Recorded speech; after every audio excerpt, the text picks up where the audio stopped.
Gosh, that hurts. The doctors told me I've got bursitis, tendonitis, all due to an impinged shoulder. What is that, and how do I fix it?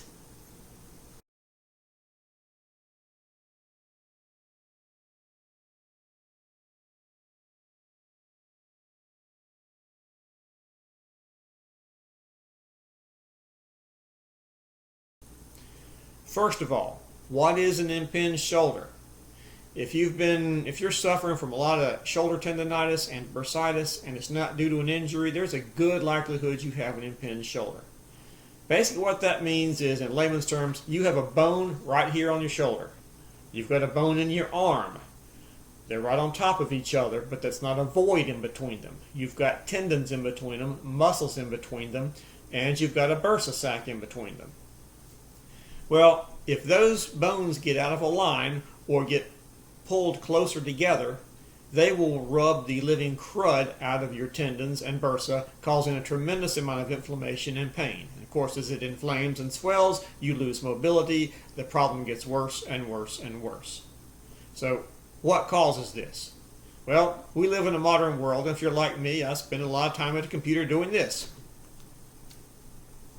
Well, guess what? You're pulling your shoulders forward. That's hours every day. Over time, that causes structural change to your body.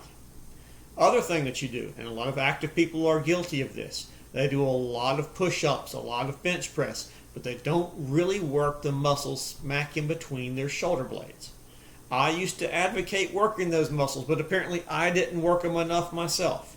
And guess what? If your chest muscles are stronger than your back muscles, it will pull those shoulders forward again.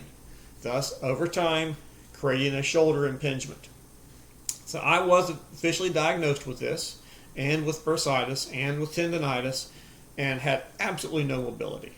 So what we're going to do is I'm going to show you the different exercises I use. You have to do two things. Exercise, which basically strengthens the back muscle to pull your shoulders back. And you have to do a lot of stretches to loosen the shoulder up so that the muscles can pull it back, open up that gap between the two bones, and allow your shoulder to start healing. This doesn't happen overnight. This is a long, slow process. It took you a while to get there. It'll take you a while to get better. I am 6 months into treatment. I'm about 90% better and good enough where I can show you this video. The video is going to consist of me showing you each of the exercises I do, each of the stretches I do, some modifications for each one of them, and at the end of the tape, I will show you how often to do these exercises, how many sets to do, how many times a day to do them when I wrap everything up. So let's get started and let's go check out what are the different things that we need to do to heal this blooming shoulder.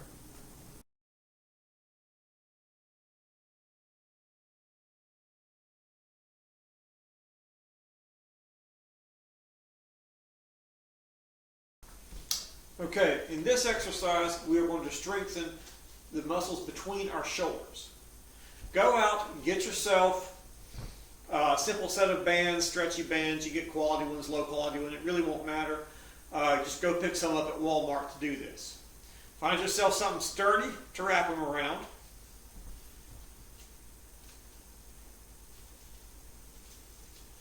And then you'll start your exercise. Now what I'm doing here is I've got my palms flat facing me, as you can see, and I pull the bands back behind my back. Now notice what my shoulders do. I extend my shoulders back like I'm trying to touch them behind me. The view in front a little bit. Just make sure you feel those shoulders coming back. The next exercise is very similar. Instead of going down at an angle, you're going to go straight out to your side. Again, make sure you feel those shoulder blades trying to touch each other. You're going to go past your chest, past your body to go behind you a hair. Now, you will feel a little bit of pain when you do that. You're going to feel a tingling or something in your shoulder because that's a tough one to start with. I still feel a little bit of a twinge occasionally.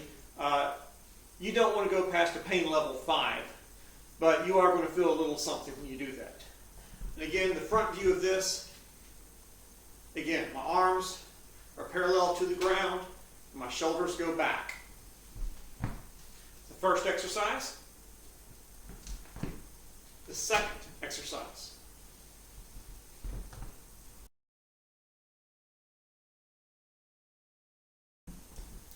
For this exercise, you're going to take your stretchy band. You can use it like this, or you can double it up. But put your hands close together, form two fists, and pull it out as far as you can to each side.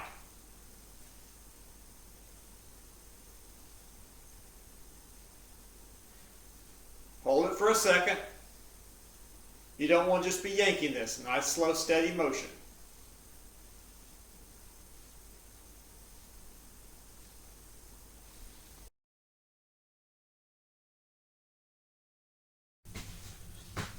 This next exercise, there are 3 ways to do it. Get yourself some weights, lay flat on your back, lift them straight up, and with your arms locked, shoulder width apart, lift your shoulders off the ground. It's like the reverse of a straight arm push-up. Hold it for 1 second when it's in the air. But just watch my shoulders. They come straight off the ground, they come back down.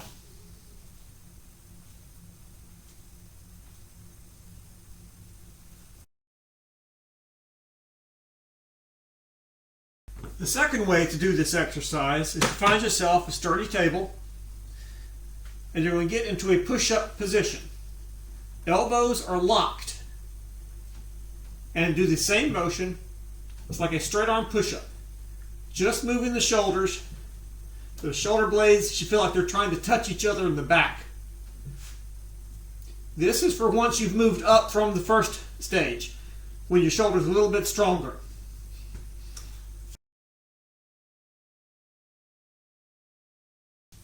This last option for the third exercise is to go into a push-up form. Now, you do not do this until your shoulder has gotten a lot better and a lot stronger. Otherwise, it puts a lot of pressure on the tendons. But now that my shoulder is starting to heal up, I progress to this. Stay in a push-up position. Keep your elbows locked. Go down and up. You should feel your shoulder blades kind of wanting to touch in the back.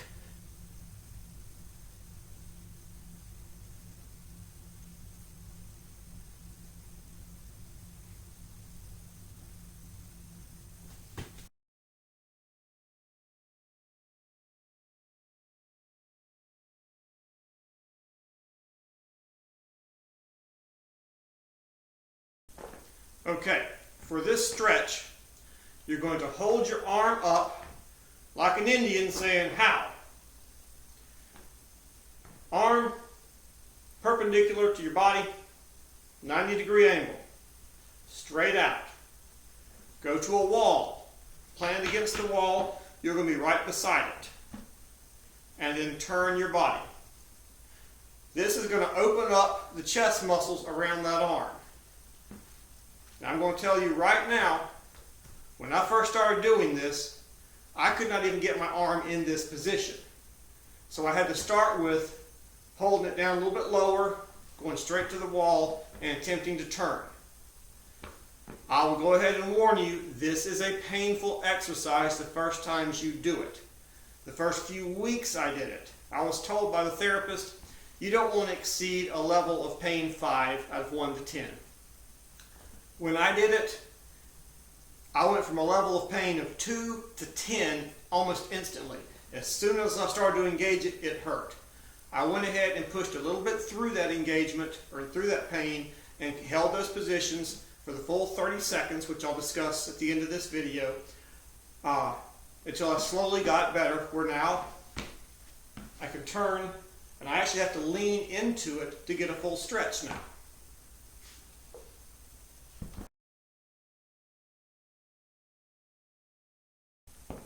Okay, your next stretch is a very simple one. A lot of you have already done this. in your workouts before and after for your warm-up and cool-down.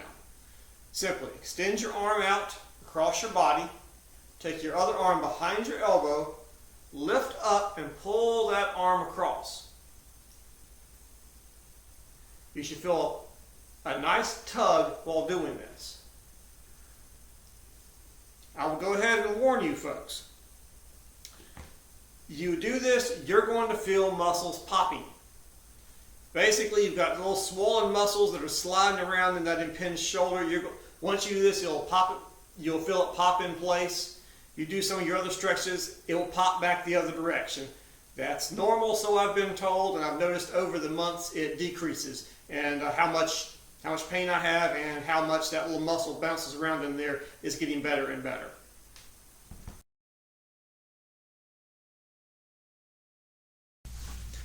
Okay, for this stretch, you're going to lay on your side. Lift your arm up perpendicular to the ground. Take your other hand and put it on your wrist. Your wrist, not your hand. You are going to slowly rotate it down towards the ground. Your elbow should be at a 90-degree angle, so you're going to look like a box here, here, and me. The reason we're pushing down on our wrist is if I push down on my hand, all my muscles will flex and I will be fighting what I'm doing. You want all your muscles relaxed as you push down. It's also a good idea to rest your head on your shoulder, because what's going to happen is your shoulder and your body is going to want to come up like this. You don't want that to happen. You want to minimize that. So lay down, rest your head on your shoulder, and push that arm down. You will feel a stretch in all kinds of places in your shoulder.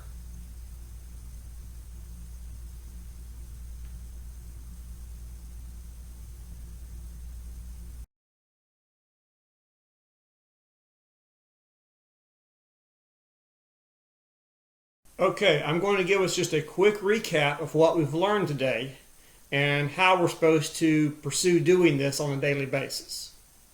Here's the rules. Each stretch we learned is supposed to be held for 30 seconds.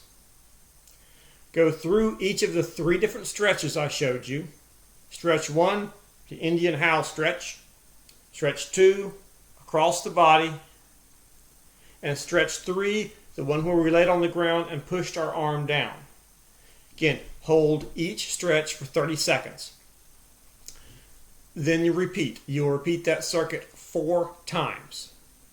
Now the fun part is you're not done just because you did that once a day. You're supposed to do that 4 to 5 times a day. Personally, I was not able to accomplish that.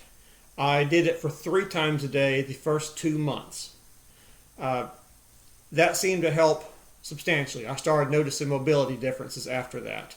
I'm now down to twice a day, but I'm in month number 6.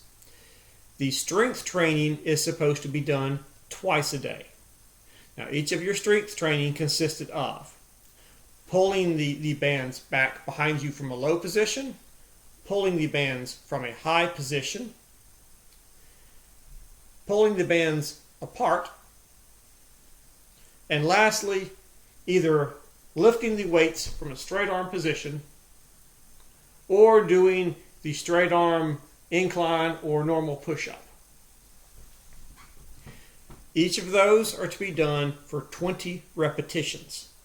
So that's why I say start light with the light weight on that.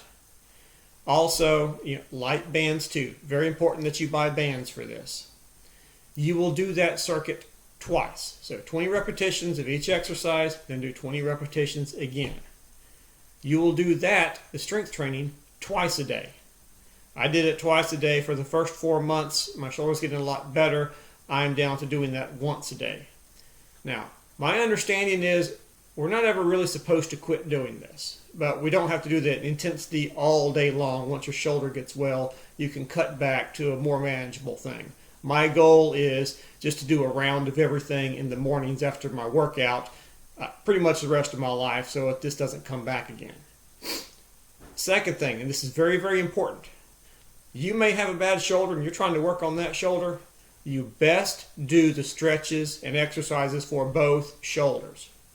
Because if you've been diagnosed with an impingement on one side, I can just about guarantee you have one on the other. It's just not flared up yet, so you need to go ahead and start treating it before it shows its ugly head. The way I run these exercises are, I go through one round of my stretching, then I do a round of strength. A round of stretching, a round of strength, then 2 rounds of stretching. I kind of intermix them. I do it in the morning, I do it at night. If you do a full thing, it takes about 18 to 20 minutes. So sorry folks, but if you want to get well, there's no way around it. Just like getting fit or getting in shape, there are no shortcuts. So I hope this video is helpful for you, and I hope you're able to treat your injuries. So remember us at FitMart, and come visit our website at fitmart.weebly.com. Have a blessed day.